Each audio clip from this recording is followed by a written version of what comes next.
So people don't understand those processes.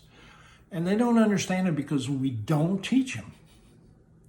We don't teach interpersonal communication, that relationships, how to build relationships, and how to do that through the communication processes.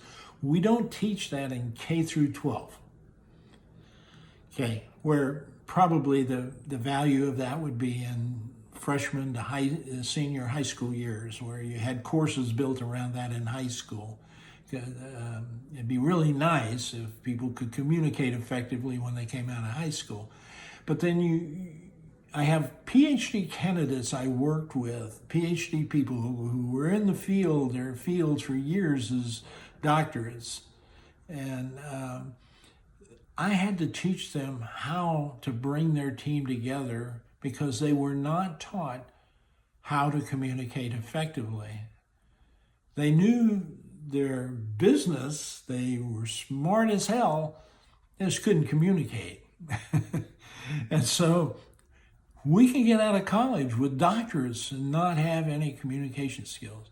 Yet the single most important thing, and this has been shown in leadership assessments and surveys across a lot of different companies, a lot of different research organizations like Gallup and McKinsey and Harvard and just a bunch of them. Consistently, the thing that employees say that they need their leaders to do better is communication. And when you start talking to them, asking them about examples, it comes down to this interpersonal communication issue.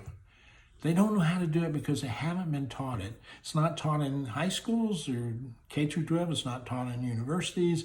It's not taught by many consulting agencies, only take bits and pieces of it. They don't pull it all together. So it's not very effective. It's not taught inside organizations and their internal house programs. It's one of the things that I've discovered over the last 5 years I've been researching this. We just haven't taught people that. Now, if you want to know what's involved in that from a curriculum perspective, you can go to my website, and I'll put these links in the description, victorvogel.com, and what first will pop up is my interpersonal communication leadership course, and you can scroll down there and see the I have allergies. I apologize. I'm in Oklahoma. Last night they said we had some of the highest allergies in the country. That wasn't comfortable. But anyway, you'll see this on my website. There's a content, something that explains the course, but there's also a content section in there. It talks about what we're talking about, and that is you use certain communication processes with certain leadership skills. And if you don't understand that dynamic and you have never been taught that's understandable. It's not your fault. You just never been exposed to it for the most part. But this is what you saw in Chuck Grassley's presentation.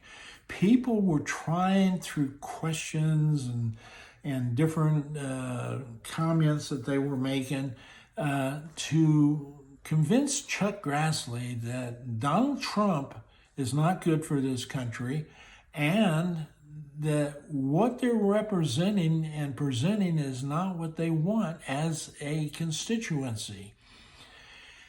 And he kept not grasping it. He came in with a preset thing in his mind, and his mind was not opening to listening. He was not actively listening. He if you're looking at somebody who comes closer to you and gets like really close to you and bends down, and it feels like he's listening to you, he's hearing you, which is what most people consider listening. I can hear you, but I'm not actively listening to you. I'm not connecting with you.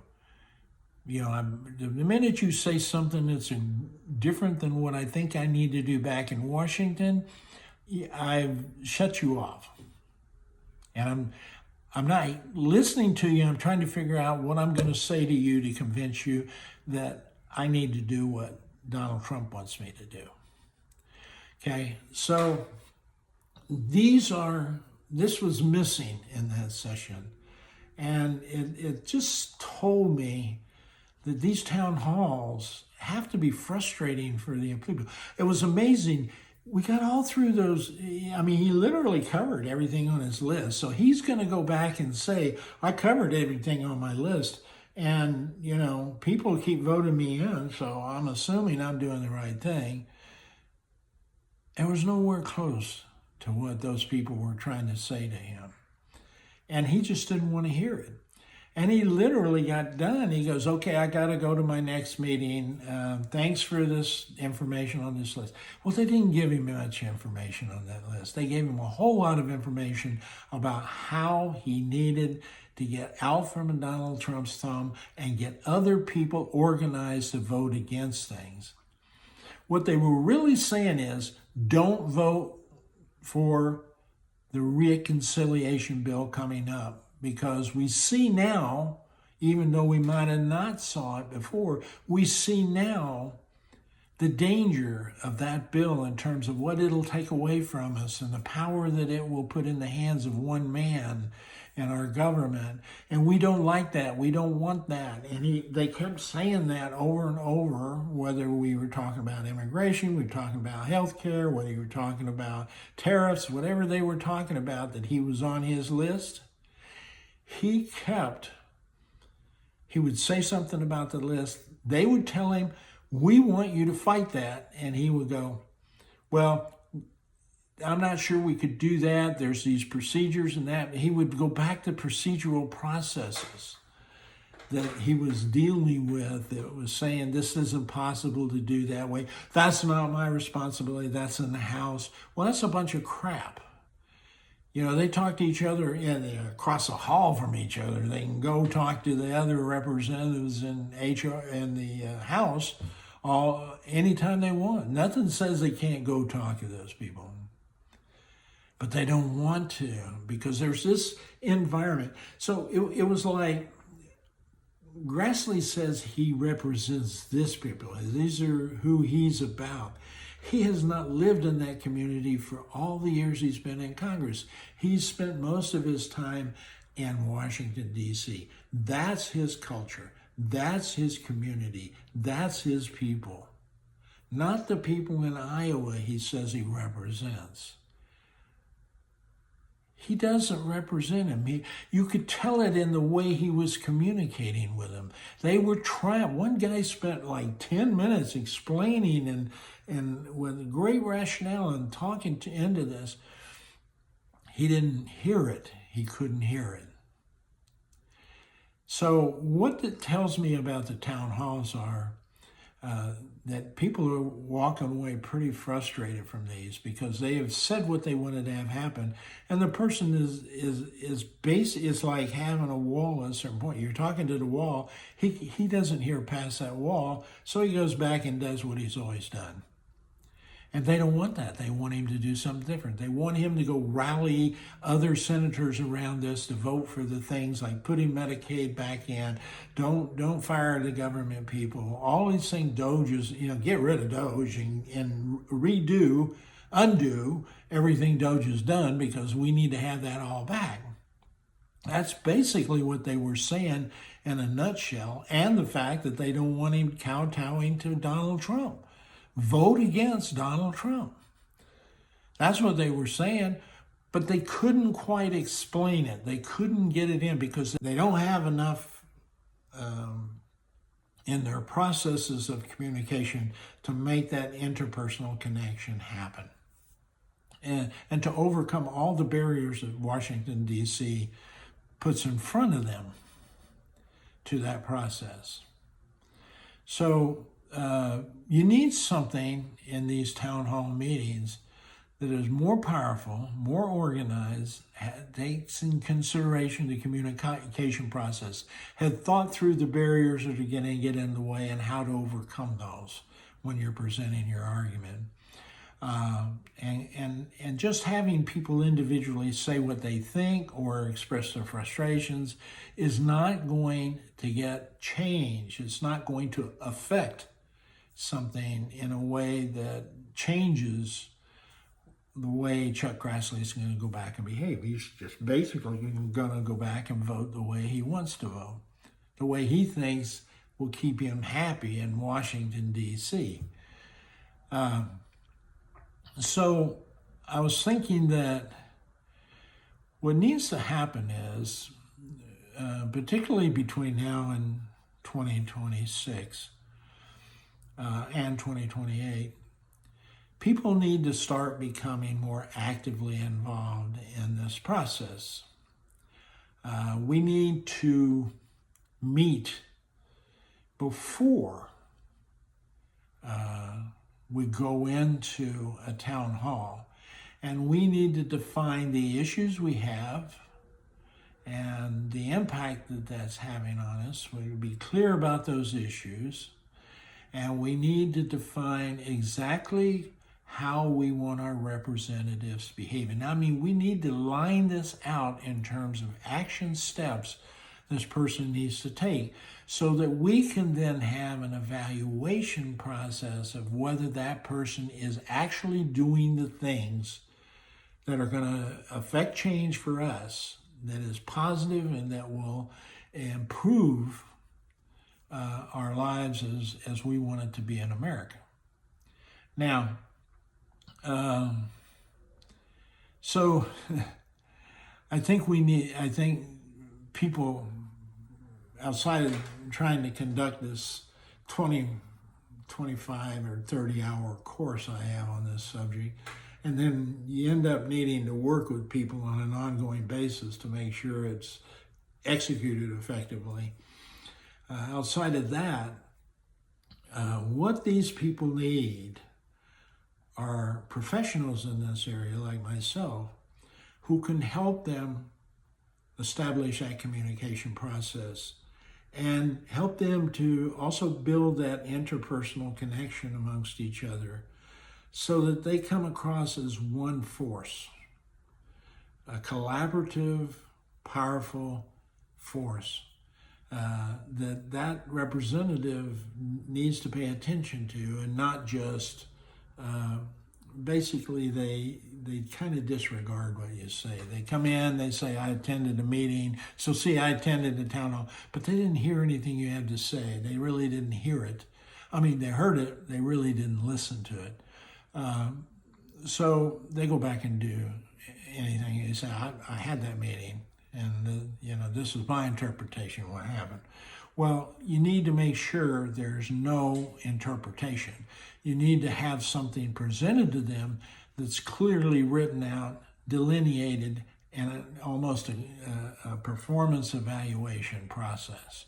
So if it reminded me of employees that had difficulty meeting with their leadership, and then they have a toxic culture and all these things are working against them. And the idea is to try to change that culture in a way that allows them to connect with each other and represent what they want to have happen. And help that representative, provide them as many tools and approaches that we can to help them be more effective at what they're doing. Getting up, it's always amazed me about the House. It's one of the things I've never. People get up and make these speeches in the House and nothing happens. It's just it's really a waste of time, to be honest with you. You need something that's going to be more impactful, that's going to convince a person who has a problem, who says he never wants to vote with a Democrat or a Republican, and convince them that that's not the proper approach to have in representing the vast majority of the country. Okay, so we come into this process of how can we do this? And it strikes me that we could help people if before they had a town hall with their representative, what they needed to do, or what they need to do, is have a session in front of that. Say a Saturday morning session from like 8 o'clock to noon. And what you're doing in that session is, say you have 100 people, which is about what fits in most of these town halls. But you want to make sure you have a significant representation of both Democrats, Republicans, Independents, and anybody else who's nonpartisan, whatever. And you don't have them come and sit in a theater style. You set up 10 round tables. You have 100 people come. You set up so that you have representation of each one of those tables. Democrats, Republicans, and Independents. This is basically a representation. And then you start working a series of exercises. The first exercise is define the issues, the 5 issues that are most critical. So you have a brainstorming session of all the issues. Then you go through the process of eliminating those that won't be in the top 5 for whatever reason, and those need to be logically discussed reasons, but the table as a whole comes to an agreement. These are the top 5, and maybe you can't get 5, you can only get 3, but you need at least 3, but maybe a maximum of 5. And each table does this. And then the second part of that exercise is to have the tables present their 5 and their rationale for those. So the table can elect somebody to do that, or however they want to present it. And then what we have is we have people collecting this information as the board as it goes through, and they can see, for example, where all 10 tables agree on a particular issue. Now, maybe it's more than 10, but what I find happens in these sessions for the most part, when you start narrowing it down to 5, that you're going to have probably 5, 6, 7, 8 things that everybody had at every table. So then the next question becomes how to have those 100 people decide on, say, the top 5. And the way you do that is you have every one of those people complete assessment or a survey on those 5 areas. So during the time that they're operating, after this is all done, we take a break, and the people that are working on my team with me put together the top 5 that everybody agreed upon was be on there, or maybe there's 7, like I said. And then we have those people go through, and everybody gets on their phone or their computer, and they will go to a site, a live stream site that's private, and they will then vote. There'll be a poll there. And you can do this anonymously. I mean, everybody at the table can be doing this, and nobody will know what they said or placed. But we're ranking those things. And the way we rank them is you take this one particular topic, like healthcare, and you rate what is the probability that healthcare is an issue and that we can deal with it, and you word it that way, and so they'll be ranking the probability that this is a real problem. I mean, this is going to, and then we rate what's the impact. Well, we might reverse those. We might rate them by saying, okay, how much impact does this have on you? A whole lot, or that doesn't mean anything, and then a scale of 1 to 5 in between. So 5 being this is the most important thing we can be addressing. The other one means we don't even need to worry about it. So everybody gets a chance to rate the impact that this particular issue has on them. And then we can come over and say, okay, what's the probability that this will really be a issue? Probability means that if we have a healthcare as it is going now, what's the probability that it's going to impact us? And that probability may be high, 5, it may be not at all, 1, and in between. So everybody gets a chance to put down the impact it's going to have, the probability that it will be an issue. And when we do that, the computer automatically calculates an average. So these automatically get, say you have 7 of them, they'll automatically start ranking as you take the impact by the probability, multiply that or add it, however it is you want to do it. You add it together, and you, over 100 people, you'll come up with an average. And these will be, some will be very close, others, will be not so close. Those are obviously things that won't be in the top 5 list of things we would like to get done this year. And based on our 100 people here, which supposedly represents the constituency for that area.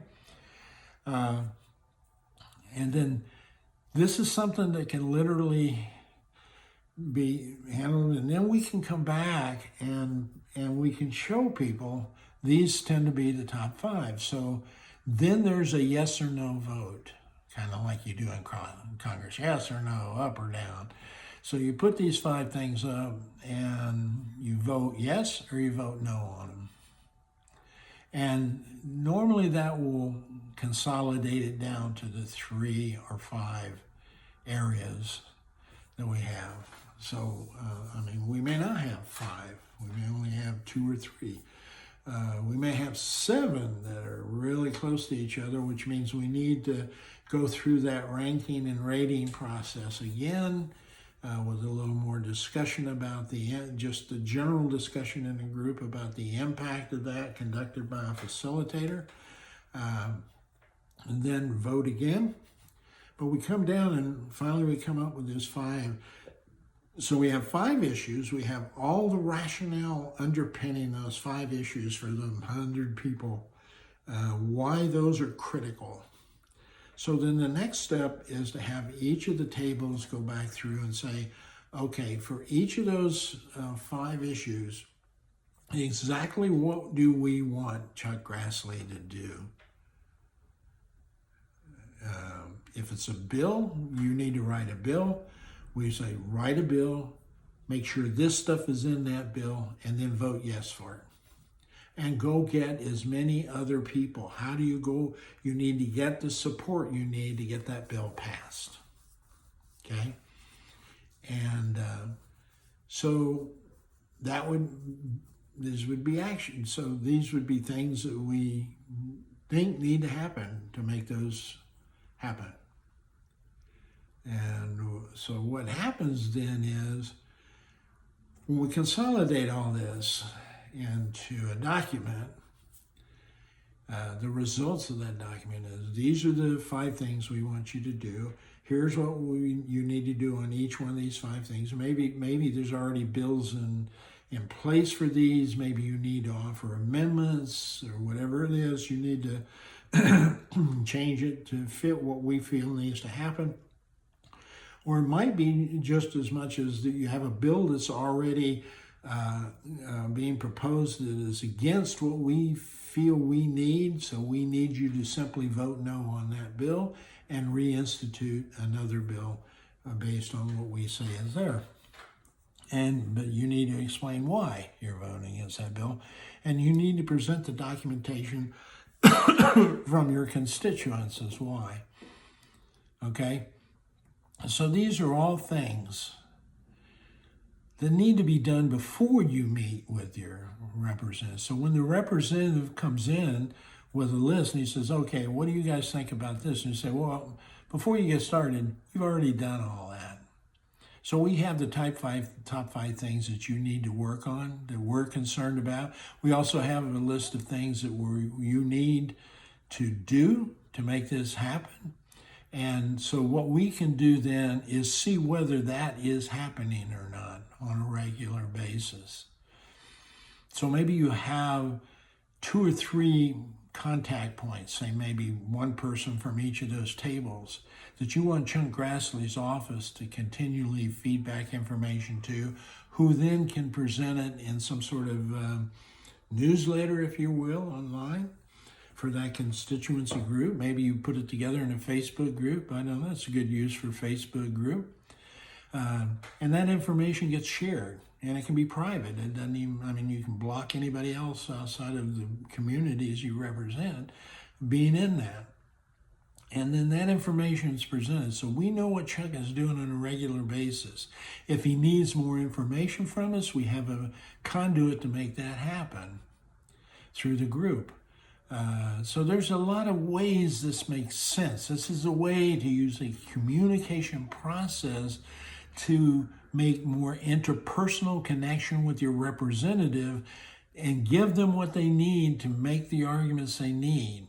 It's also a way for you to evaluate whether that person is truly interested in passing bills that you feel impact you the way you want them to happen, or whether they're trying to do something in Washington that just supports them or their particular power base in Washington. So this is what I think needs to transpire. I mean, you need to have these sessions before. This is the way to get the communities involved with their representatives on an ongoing basis, okay? And like I said, if you happen to represent a district in Des Moines, Iowa, then everybody in Des Moines, Iowa could be part of that Facebook group, private group, nobody else, not people from Detroit, not other hackers get in there. Just lock that down, and only the people from Des Moines, and there needs to be some verification you're from Des Moines. You can join the group. You can input. You can see, if you see things happening you don't like, you can input this. This goes back into that consolidation against those standards that we've created. If they're not meeting those standards, then there is a designated person who contacts Chuck Grassley's office, and they know who these people are, so they know they need to be responsive to them. And you're saying, hey, we're watching, we don't see this bill, what's going on? And it's a way of, if you will, representing the people, and that people have some sort of say into how the government's operating. Now, if everybody had this going on in every district in the country, you have a bunch of people there with a lot of information. And you could consolidate that down to, say, 2 or 3 key things. Say the 3 key things that if you pass legislation on these 3 things would have a significant impact across the whole country. So there's a way in Washington to consolidate everything everybody's saying in the country into these 2 or 3 areas that are important to everybody in the country. Now, here's where the hitch happens. They may not be important to the Amazons and the Facebooks of the world, the Meta world, or the technology companies in the world, or the pharmaceutical companies, or oil and gas companies, or banks. All these people are people who are working against trying to keep things consolidated and controlled from their perspective. Not the people's perspective, their perspective. So, maybe one of the things on that list would be to make sure that big money gets out of elections. That maybe only the most amount of money that can be contributed, whether it's a person, a PAC. So you might have, say, a PAC might have 5,000 people in it or 10,000 people in it. The most any one of those individuals can contribute is $500. The most the PAC can contribute is $500. So there's not a way to manipulate bringing a bunch of people together in a company and saying, if you don't vote this way, maybe we'll give you a poor schedule or you're looked at differently if you don't vote the way I want you to as an executive. So there's a lot of value in these. These are things like that. That probably would be one of my top 5 things I think ought to be on a list, is getting money out of politics, so that and getting people and constituents more involved by simply having these kinds of work sessions. And you learn a lot how to communicate more effectively in those sessions, because part of that is, as you're discussing why you're conducting something the way you are, as a facilitator, often try to explain why I use this process, how it works, and what's important about that process. So you learn about that a lot. So there's an opportunity here for constituents to control the scenarios. If we would have had something like that, somebody would have stood up and said, look, we met, the vast majority of us here met, we came up with this information, here are the 5 things that you need to be working on, in rank order in terms of importance, and the impact it has on us, and the probability that something, this will impact us, and the importance it has on us if it does impact us. If it does happen, the probability this will happen, and the impact it will have on us. And it's ranked in terms of importance, so this is what we need you to work on first. Then we need you to get that done. We need you to write the bill, and here's all the criteria we use to decide this are all listed here. So these are things that are important to be inside of a bill. Put them in the bill, make sure they happen, go get the support for it, and get the bill passed and signed by the president. That's your job, that's your objective. And so consequently, now if the one thing we happen to think is most important is not top of mind on the rest of the country, we realize that, then you need to let us know that, and we can start providing you arguments to start convincing other people to join us. Or we might say, hey, look, we see their point of view, we're going to move that down, and on our list is at least one of the things that the other part of the country says. So we want you to attack that, but here's what we feel you need to put in that bill. And then what can we do to help you get that up and rolling and going? So those are the things. To be honest with you, I think you're going to unite America. We're going to learn how to interpersonally communicate. We're going to use processes that help us interpersonally communicate more effectively to provide our representatives the issues and all the details of those issues and the actions that we want them to take, whatever that is. If it's to write a bill, what to put in the bill. We expect them to go get the support for the bill. We expect the bill to pass.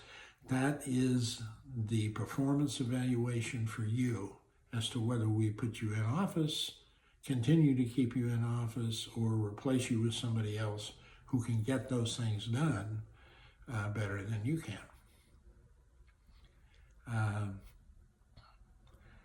Now, the rallies, I think I said this earlier, but if I didn't, the rallies are important. They're important because they are bringing attention to the issue.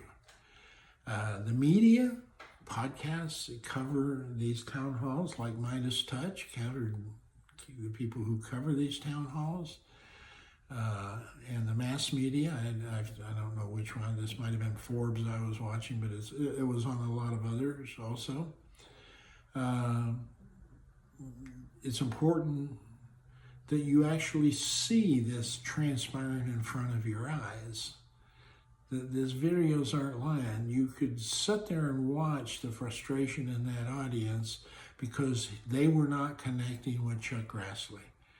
And it's because we do not have a clear understanding of how to interpersonally communicate, both that public that was there and Chuck Grassley. And it's not either of their faults, because again, we don't teach that in K through 12 or even in college.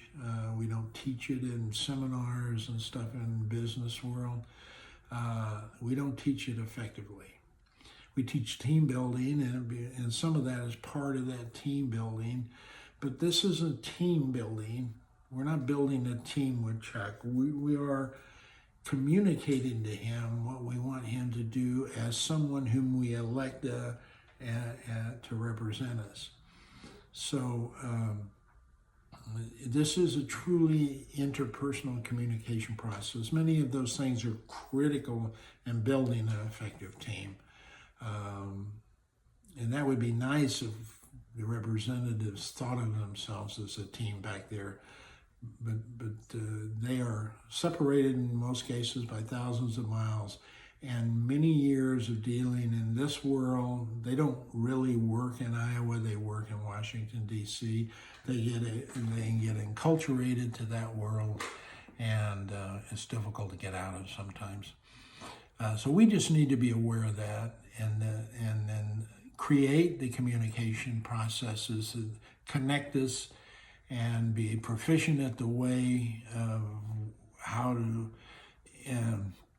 communicate in a way that's persuasive and influential with our representatives.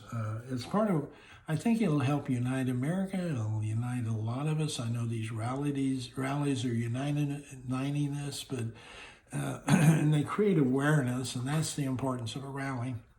But they don't actually get things done. That's where I'm seeing it fall apart in these town halls. That's what I'm saying. Hold this meeting in front of the town hall. Then, when the representative decides to hold a town hall, you guys are ready, and you have a representative that's presenting all the data that you've collected, and it's all there. It's in a written document. It can be posted on, websites. It can be posted in Facebook. It can be posted in media. You can post it just about anywhere. If it's public, then hey, this is how we're handling it. This is what we think. You'd be surprised how many people might be interested in that in the rest of the country, and how something like that might catch on with somebody else in the country. There are plenty of people who are consultants, who are coaches and that kind of stuff, who can conduct these sessions effectively. Just make sure they're competent and they're qualified before you get them, because you can get some people get in there who don't know what they're doing in this area, and they can be more disruptive than they can be helpful. So you need to make sure you're selected. So if you're interested in discussing this more, you can schedule, you can go to my website, victorvogel.com. Again, all this will be in the description. There's a place down there where you can go in and schedule some time with me. And when I see it, we'll schedule it, and we can sit and talk about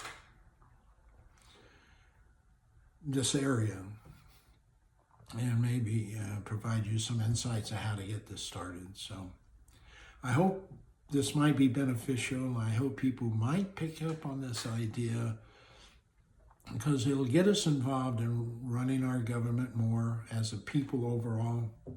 I think it'll unite us a little, because I think we have more in common than we have at odds with each other. And it'll also bring us down to the things that are important to us. Sorry about the cough and everything. It's allergy season here in Oklahoma. You have a good day. If you have any desire to talk to me about this, you can reach me on that website. I'll be glad to sit down and talk with you through a conference call. I usually do it through Google, but there are some other sites I can use to do that too. But once you schedule it, we got an hour we can spend on just talking about it. And if you have like 3 or 4 other people want to join the session, that's fine too.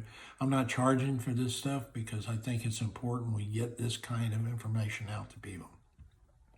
All right, pretty much ruined my voice, so You have a great day. Think about this. It's important. This is where we need to get involved. We need to learn how to do it effectively, though. Have a good day.